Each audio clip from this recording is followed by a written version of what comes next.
Thank you, Monica. Thank you, Minister. Just got off a plane from Brasilia, so I know that you're tired, and I would be exhausted. So thank you for carving out a few minutes out of your schedule before heading off to Baden-Baden. What I thought we'd do is open the aperture of our discussion as wide as possible, start globally, and then we'll narrow and focus more on Brazil as we go along. We have an iPad. We'll be entertaining questions from the audience as we go along. If you can use the app to send your questions in, and then I'll run through them at the appropriate time. Why don't we get started first, again, on the global perspective. I have the note from the IMF, their G20 surveillance note, and we have Christine Lagarde here at the end of the day. Fairly upbeat, global economy showing more positive signs of momentum. Forecast for 2017, 3.4%. Globally, 3.6% in 2018. But the fund that does say that the fundamental balance of risks remain asymmetric and to the downside. One principal risk is a sharp tightening in financial conditions triggering greater capital outflows from EMs. Are you worried about that? Do you agree with their overall assessment of a more buoyant global economy, and do you share their sense of the asymmetric risks? Well, our position in Brazil is one of opening up the economy and starting conversations with some other countries or group of countries in order to improve trade relations and maybe establish some trade agreements. For instance, the conversation between Mercosur and the European Union is now underway. They had been somewhat left behind during the last years and now is moving ahead. Evidently,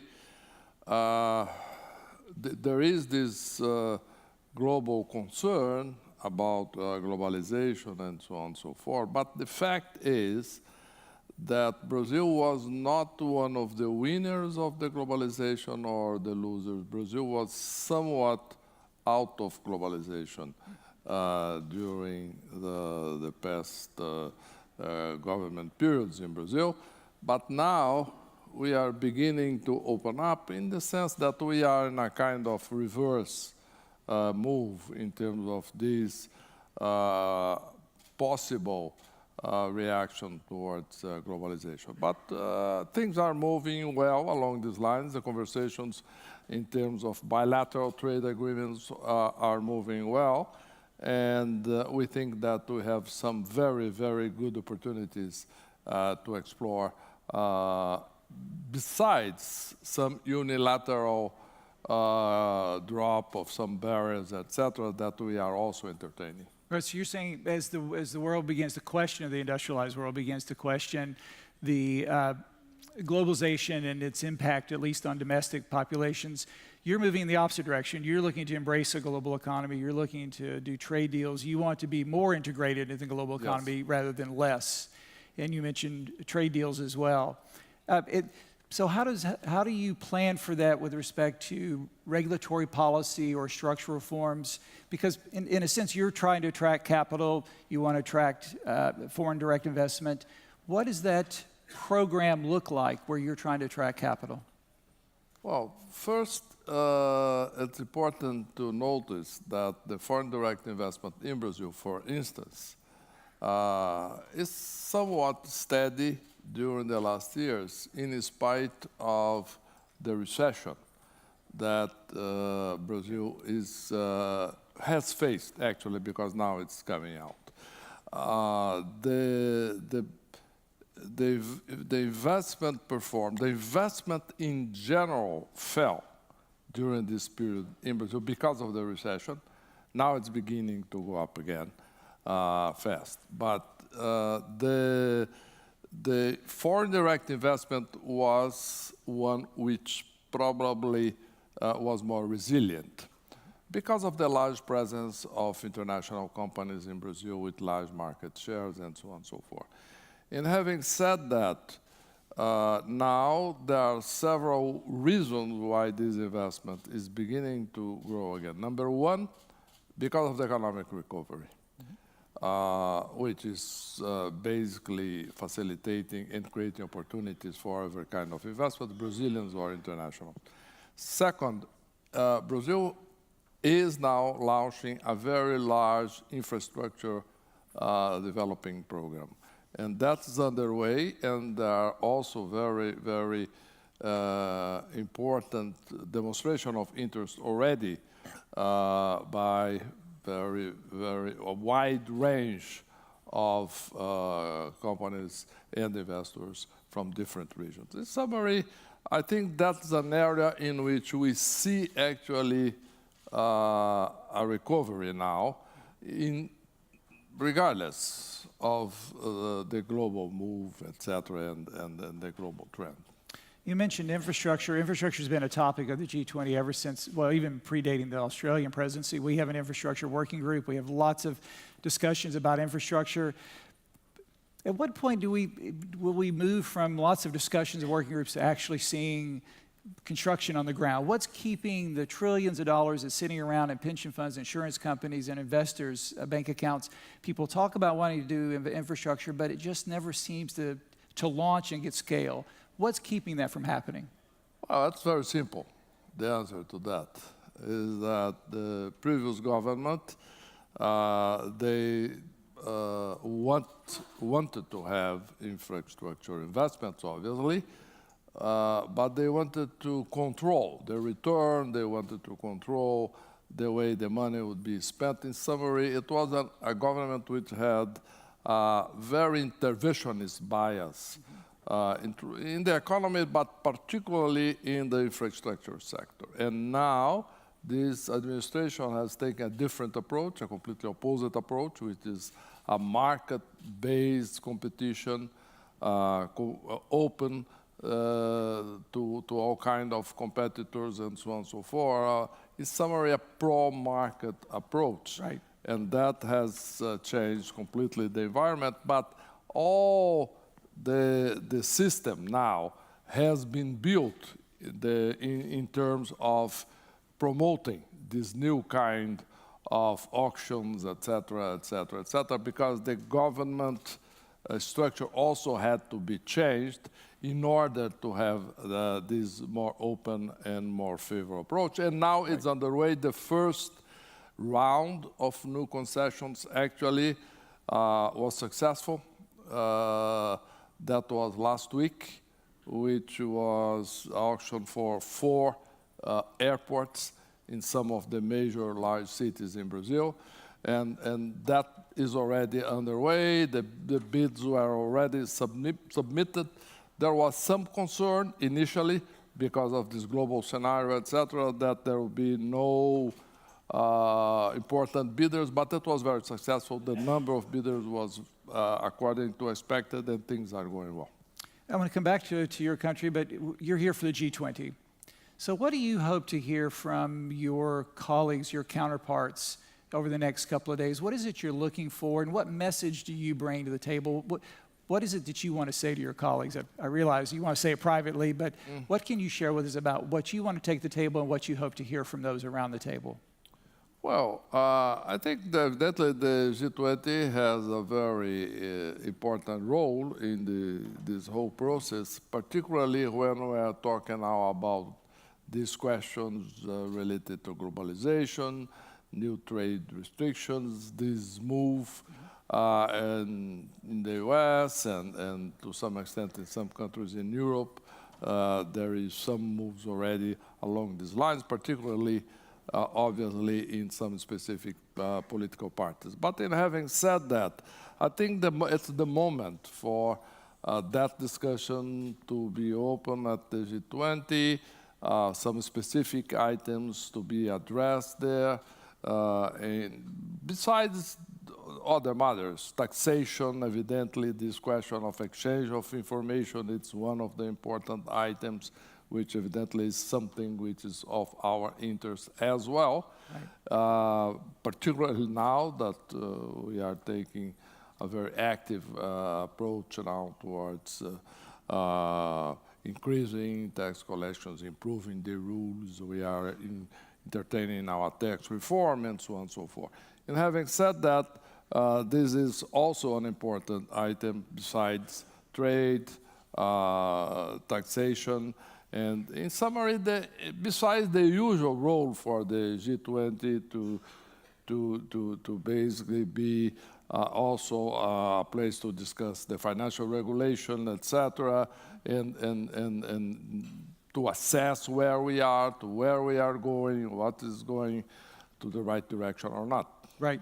You know, as you know, there are voices out there that are very hostile toward multilateralism and multilateral institutions. The G20 is a multilateral institution, Sure. and certainly played a useful and important role during the crisis. The conferences in Washington and London were, I think, important turning points in dealing with the crisis in 2008.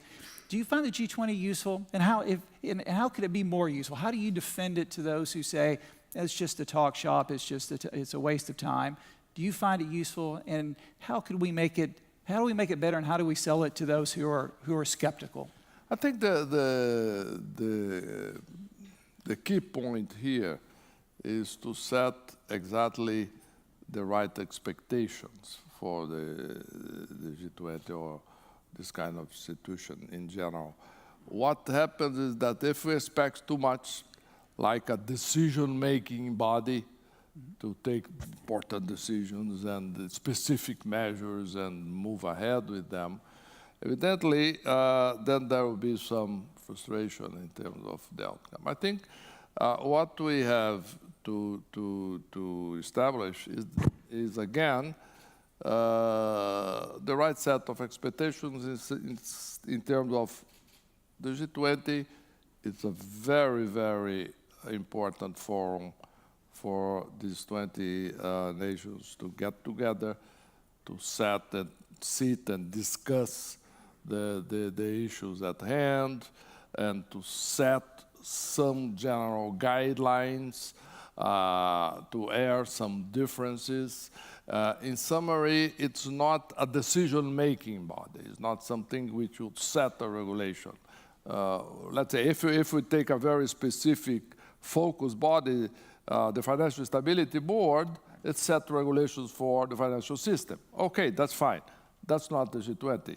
And this is the kind of approach that we have to take. And I think in that regard, I think it's very important. I mean, it's a place where these countries can get together. We had in the past only the G7 as a relevant meeting, as a relevant group in the past, and about 10 years ago or less, with the emerging of China and India and the BRICS in general, it became clear that had to be expanded, and gradually the focus moved from the G7 to the G20 for these more generalizing global issues for trade, etc. Some issues are still right. At the G7, obviously, particularly things related to security and some of the specific issues regarding that group. But in having said that, I think gradually the G20 has emerged as the most important forum to discuss some of these global issues nowadays. You mentioned the Financial Stability Board, which is elevated at the same time the G20 was elevated in the midst of the crisis. Mark Carney, as the chair, has done a remarkable job of taking on key issues of financial sector reform. We're still in the last stages of Basel III, which also includes the Basel Committee. Are you comfortable with where we've ended up on financial sector reform? Do you think we've done the right amount, too little, too much? Are you ready to wrap this up? And do you think we've addressed the challenges of the system going forward? I think that we are moving according to expectation. Evidently, there is some questions which are related. There are some questions which are related to every country. There are some specific questions for the U.S. with the law, etc.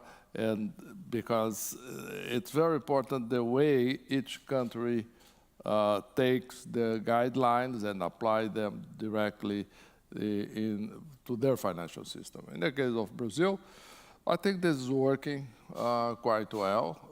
The way it was applied in Brazil, I think it was very adequate. And today, I think the financial system is more secure, more solid. There's some concern than there were before about some possible crisis, etc., disruption, etc., financial crisis or credit crisis that, like we have had in Brazil in the past. Today, this is not an issue anymore, even when we go through this deep recession, right, as Brazil has faced during the last 2 years. Actually, it was the deepest recession ever. Right. And there was no concern whatsoever about the financial system. I think this is a result of this new set of regulations, etc.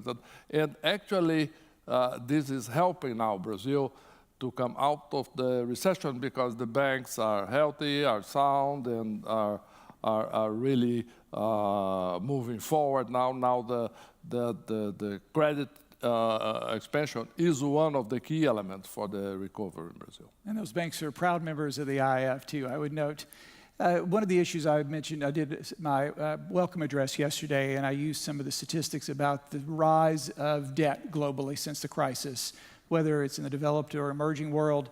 We have seen emerging market debt, household, corporate, and sovereign debt increase substantially, but mostly at the corporate level. In China, we've seen a 4-fold increase in debt. Do you worry about EM corporate debt as a potential systemic risk? And do you worry, China is very important to you, do you have concerns about a potential credit bubble in China and it popping and potentially having negative spillover effects for Brazil? Well, let's separate the issues. If we look at China alone, evidently that the outcome of this Chinese deleveraging process, etc., is very important for everyone, particularly for a country like Brazil, which is a commodity exporter to China, etc. It's a very important destination of Brazilian exports. Evidently, that is something which is very relevant for Brazil. But again, for a specific point of view, which is basically it's a destination of Brazilian exports, and again, that we don't see dramatic shifts that might occur in China in that regard. Some decline has already happened during the last years, etc., but now things are actually recovering, etc. In terms of the Brazilian corporate sector, I think that the expansion was not along the lines of what we had in countries like the ones you mentioned, for a variety of reasons. One of them is that interest rates have been kept at somewhat high level throughout this period. Brazil never had since let's say 2008 or so, a period with extremely low rates as we have seen in other countries. There was some credit expansion during the last 4 to 5 years, but again, which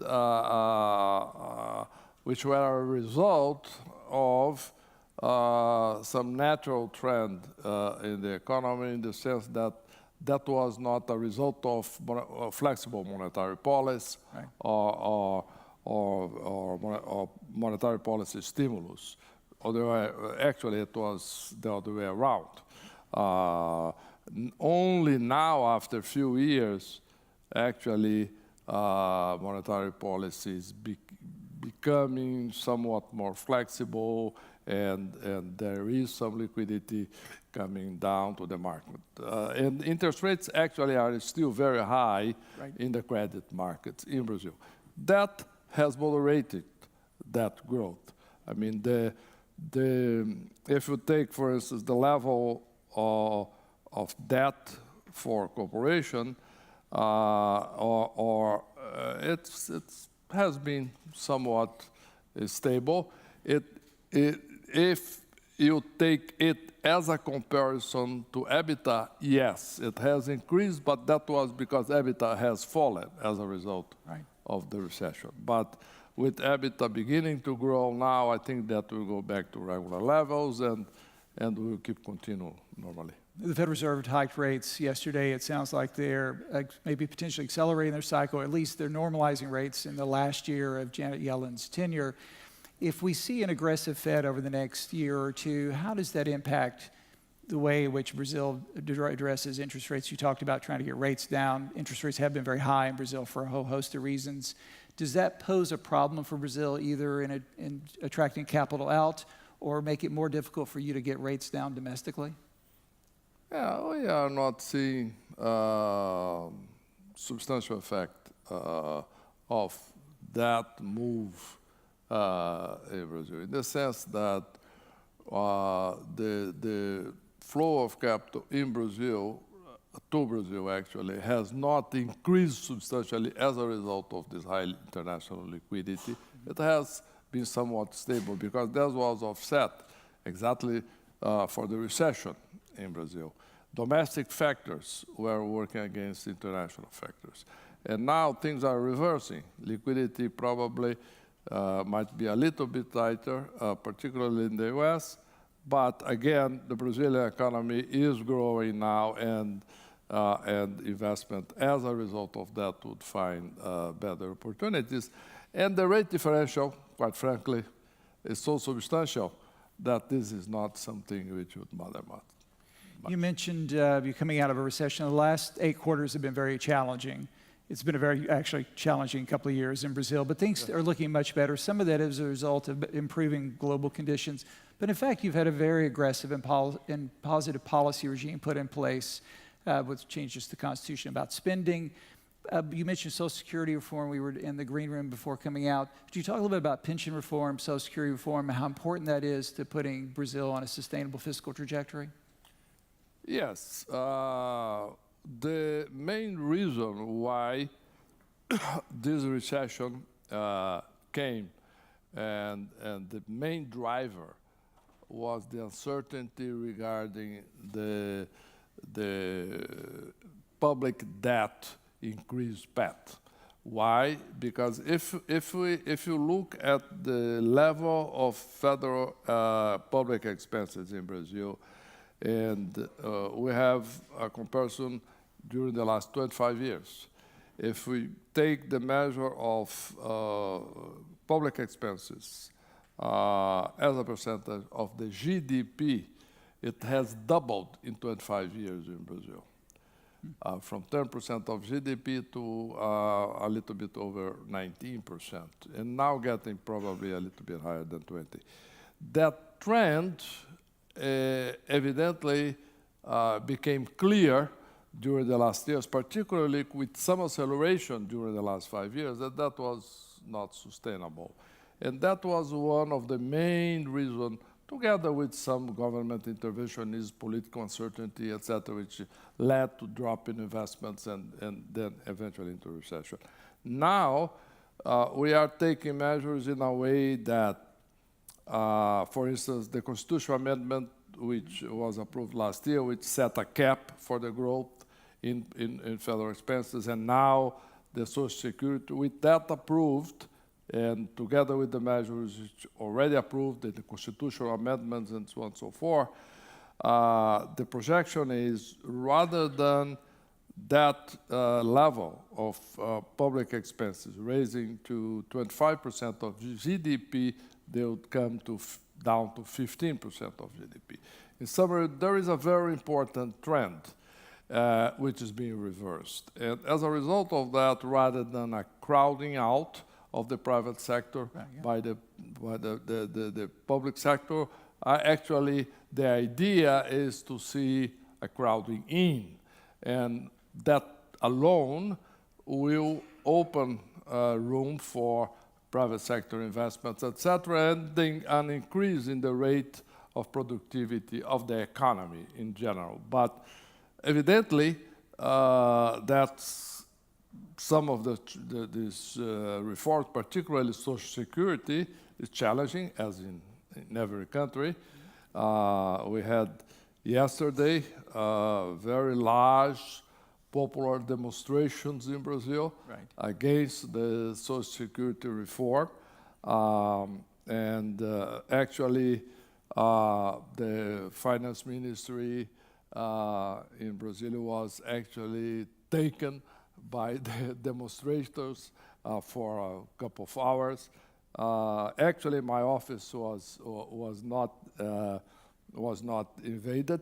The doors were strong, and the people there, the guards, etc., worked well. But in having said that, in spite, why I'm saying that, because in spite of that, in our discussions with congressmen, and I'm having meetings with the political parties, as I said, etc., it's going well.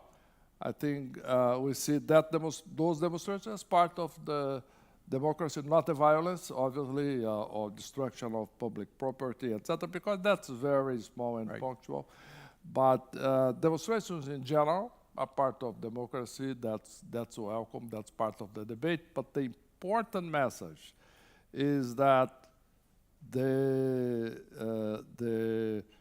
debate in the Congress is moving ahead in spite of the noise. That means that there is a very high level of awareness that that's needed, it's time to do it, and things are moving ahead. But you have elections in October of 2018. Can you sustain this acceptance and embracing physical sobriety over an extended period of time? I realize you're fighting the good fight now, but can you sustain it, especially through major elections next year? I think so, evidently. There will be a decision point, and as it happens in every major election, the several candidates from the center and from the center right, all the moderates are favoring the reforms. Evidently, only the Workers' Party candidate, former President Lula, is basically speaking against those reforms. Actually, he spoke at a demonstration yesterday, and he spoke in São Paulo to a very large crowd, apparently 100,000 or more people.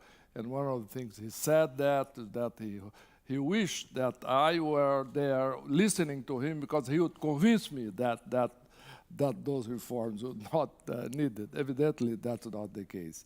I think that if he wins, probably that would be somewhat of a setback.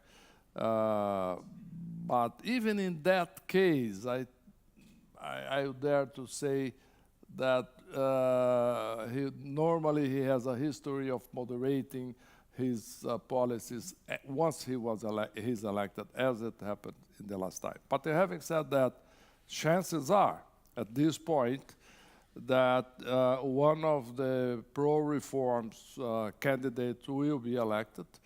And this is basically, I think, the scenario. For instance, there are some raising candidates now, like the new mayor of São Paulo, who is rising very, very fast, and who favors the reform, and et cetera, et cetera. There is one candidate who is going up in the polls actually somewhat fast, who is one from the right, a former military, who is a little bit controversial, but he also favors reforms. In summary, I think at the end of the day, chances are they will prevail. Yeah, we've made note of your improving economic conditions. Labor markets are looking much better, but you have a large young population. How do you prepare that population for a very different economy? It's a challenge we all have, but moving away from assembling and manufacturing and agriculture to a more service-based economy, how are you thinking about or planning for in dealing with the demographic, both opportunity but also challenge? Yes, indeed. I think that this is one of the most important challenges for Brazil, is exactly education. And its reflection on the rate of productivity of the economy.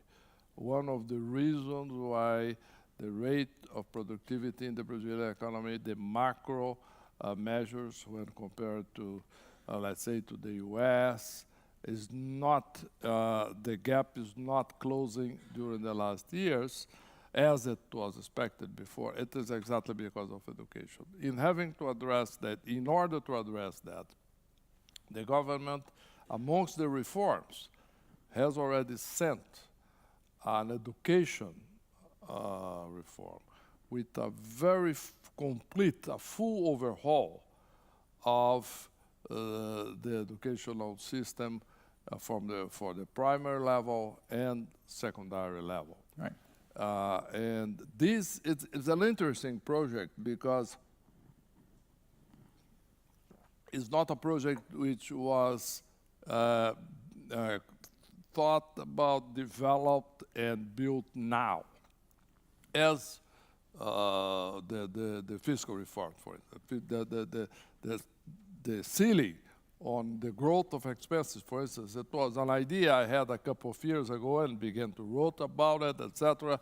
And evidently I had the opportunity to implement it, which is now part of the Constitution. But the reform of the educational system is something that is being worked on for decades, Right. actually for 25 or 30 years. That project was underway, but it was a very complete overhaul, somewhat controversial in the sense that several groups opposed to that,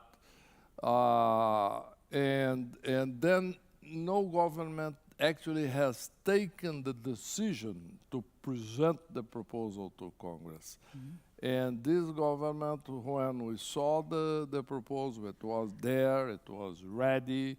The people who were working on that reform were in the Ministry of Education for years, very experienced group of people working on that, and then it was decided to face the issue, and the project was presented and approved, and it's already underway. In summary, I think that it's very good news, and I think that will bear its fruits in due time. Mm-hmm. It's a full overhaul of the system that takes time to take place, because that provides more flexibility and a more practical approach to the educational system in Brazil, coming out of some theoretical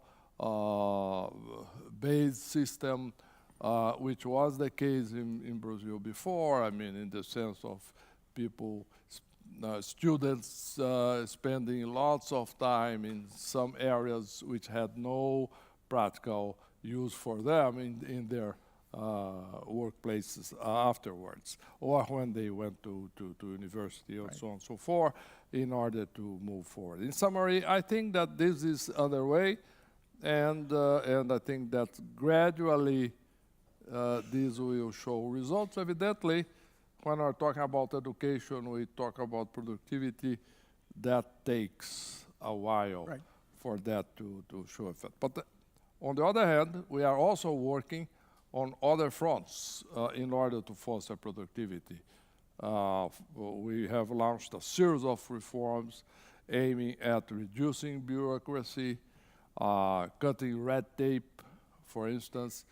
To give you an idea, the time is spent by every company, as an average, in Brazil to pay taxes was 2,600 hours per year, according to the World Bank measure. Right. We set an objective 2 or 3 months ago in this program to reduce that to less than 1/4 of that time. And according to the World Bank measures, that has already came down in a couple of months from 2,600 to around 2,000 on the way down. In summary, I think that in 1 year time, we'll have that down basically to 25% or 20% of that measure. In summary, this is the kind of thing. To another example, it usually took 100 days for one to be able to open a new company in São Paulo, for instance. The objective is to get that by the end of the year to 3 days. In summary, that's every level, federal, state, municipal, all of a very large group of measures at the end of the day to facilitate doing business in Brazil. Last question, we're going to wrap this up. You live in an interesting neighborhood. Argentina has had a new government in place that's trying to change policies that have been embedded for well over a decade. Venezuela teeters on the brink. How do you think about your region? Is there opportunities for greater regional integration? And how do you prepare for potential problems on or near your borders? Well, we are improving the relationship, for instance, with Argentina and improving integration. President Macri has visited Brasilia last month, and we had a very productive set of conversations, bilateral conversations, between the two governments, the two presidents, and the ministers, et cetera. And the idea is to foster integration, and we are moving toward that line. There are several specific agreements which were paralyzed in terms of opening, for instance, automotive sector, et cetera, which is already underway. Venezuela is another matter. Actually, Venezuela wants to join Mercosur, and Brazil is probably the leading voice in Mercosur, imposing conditions for that. And basically our position has been okay, there are some preconditions for that, human rights, et cetera, several questions on the economic front and on the human rights fronts. In summary, there is a very clear difference here in terms of the different countries' political and economic approach. Mr. Minister, I thank you for coming. Brazil is very close to me. I launched my Treasury career in Brazil.